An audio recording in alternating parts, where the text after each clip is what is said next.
काय सेठ, कुठून येत आहे? मी हिरे विकत घेऊन येत आहे. ही डायमंड असली आहेत, याचे सर्टिफिकेट घेतले का?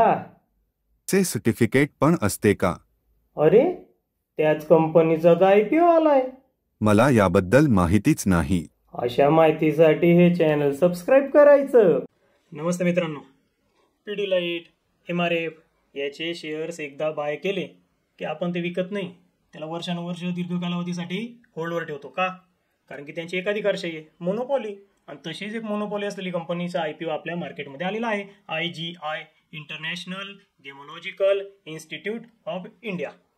मित्रांनो, सुरुवात करण्याआधीच सांगतो, कंपनीचा भारतातलं मार्केट आहे 50%, इंटरनॅशनल लेवलला ती सेकंड रँकमध्ये. आता समजून घ्या तुम्ही कंपनी किती दमदार आहे. कंपनीबद्दल थोडक्यात माहिती घेऊ. 1999 मध्ये स्थापन झाली.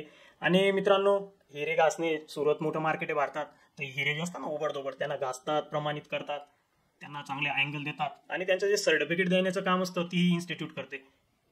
हिरेच नाही तर माणिक असतात, कोणी ते डायमंड रिंग घालतात, या सर्व गोष्टींमध्ये कंपनी, तुम्ही कुठे गेले तर सर्टिफिकेट देताना त्या डायमंड आणि ते अस्सल आहेत का नकली आहेत ते ठरवण्याचं काम हे इन्स्टिट्यूट करते. तर मित्रांनो, कंपनी आंतरराष्ट्रीय स्तरावर मान्यता प्राप्त मानकांचा वापर करून दगडांच्या वैशिष्ट्यांचे विश्लेषण आणि प्रमाणित करतात. या अहवालांचा दगडाचा रंग, कट, स्पष्टता आणि कॅरेट वजन याबद्दल तपशील माहिती आहे.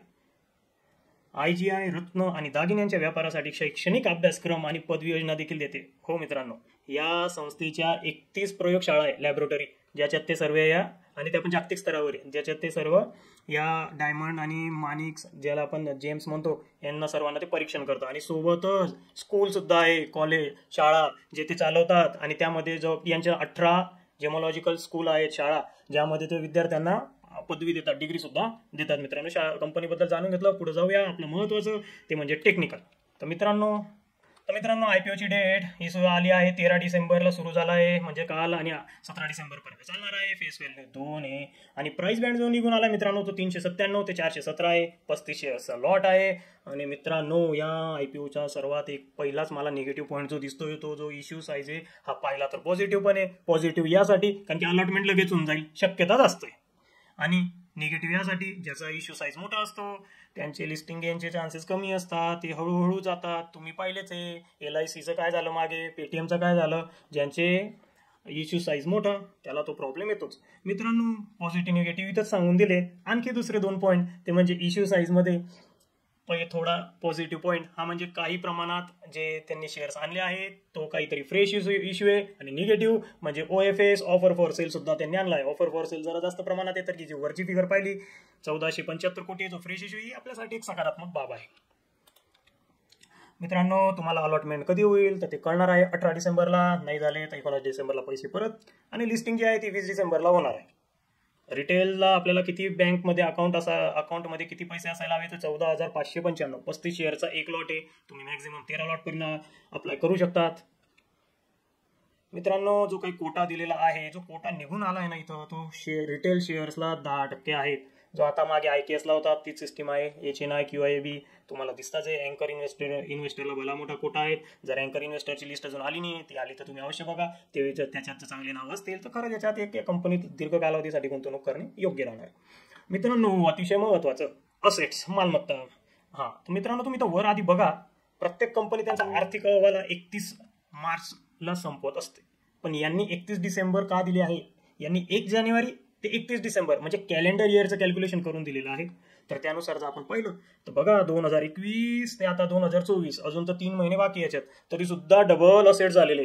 काय वर बाबा, आणखी जर असेट्स डबलपेक्षा जास्त झाले, दुपटीपेक्षा जास्त, तेही 4च वर्षात, तर सांगायलाच नको बाबा. मी अगोदरच बोललो, एकाधिकारशाही आहे या क्षेत्रात, या कंपनीची, या सेक्टरचा बादशाह आहे. रिव्हेन्यू, महसूल बघा, हा मागच्याच वर्षी डबल झालेला होता. या वर्षी अजून 3 महिने बाकी. हा जो आकडा आहे, हा जेव्हा 31 डिसेंबर संपेल 2024, तेव्हा 700-750 पार करणारच आहे. दिसतच होते ट्रेंड. प्रॉफिट पण त्यांचा आता बघा, जेवढं त्यांचा महसूल आहे त्या महसूलच्या निम्मे प्रॉफिट निघून येते. मित्रांनो, ही सर्वात मोठा पॉझिटिव्ह पॉईंट आहे या कंपनीचा. निम्मे, हे बघा, प्रत्येक फिगरच्या निम्मे. अरे, कोणती अशी कंपनी आहे की जेवढं ती रेव्हेन्यू गोळा करते महसूल आणि त्याच्या निम्मे प्रॉफिट राहतोय. नेटवर्क पण छान आहे. आणि सर्वात मोठा आणखी एक पॉझिटिव्ह पॉईंट, ही कंपनी डेट फ्री आहे. कंपनी कर्जमुक्त आहे, तो एक आपल्यासाठी खूप चांगला पॉझिटिव्ह पॉईंट आला आहे. पुढे technical aspects, ROE, ROC, RONAW म्हणजे रिटर्न नेटवर्क सर्व काही आहे. थोडेफार फिगर जास्त आहे पण ठीक आहे. आता आपण काय करू शकतो, व्हॅल्युएशन पण तर त्याचं जास्तच आहे. आता मित्रांनो राहिला विषय शेवटचा माझ्या मताचा. मित्रांनो भारतात 50% शेअर्स या कंपनीचे या क्षेत्रात आहे आणि जगात 2 नंबरची रँकिंग आहे. हा तिचा एक छान पॉझिटिव्ह पॉईंट आहे. दुसरं मी आत्ताच सांगितलं, कर्जमुक्त कंपनी, रिव्हेन्यू 4 वर्षात डबल झाला आहे, प्रॉफिटसुद्धा 4 वर्षात डबल झाला आहे मागील 4 वर्षात. तिचं अपेक्षा येणाऱ्या काळातही आहे. हा झाला पॉझिटिव्ह. निगेटिव्ह पॉईंट मित्रांनो, व्हॅल्युएशन या कंपनीचं जरा जास्तच महाग आहे. त्यामुळे लिस्टिंग गेन मिळेल का नाही मिळणार ते या क्षणी मी सांगू नाही शकत. त्यासाठी तुम्हाला आपलं व्हॉट्सअप चॅनल पाहावं लागेल. अलॉटमेंटच्या शेवटच्या दिवशी 2 वाजता मी तिथे पोस्ट करत असतो. तुमची इच्छा असल्यास तुम्ही ते नक्की चॅनल जॉईन करा. डिस्क्रिप्शनमध्ये त्याची लिंक आहे. आणि दीर्घ कालावधीसाठी तुम्हाला गुंतवणूक करायची असेल तर हा IPO छानच आहे. थँक्यू.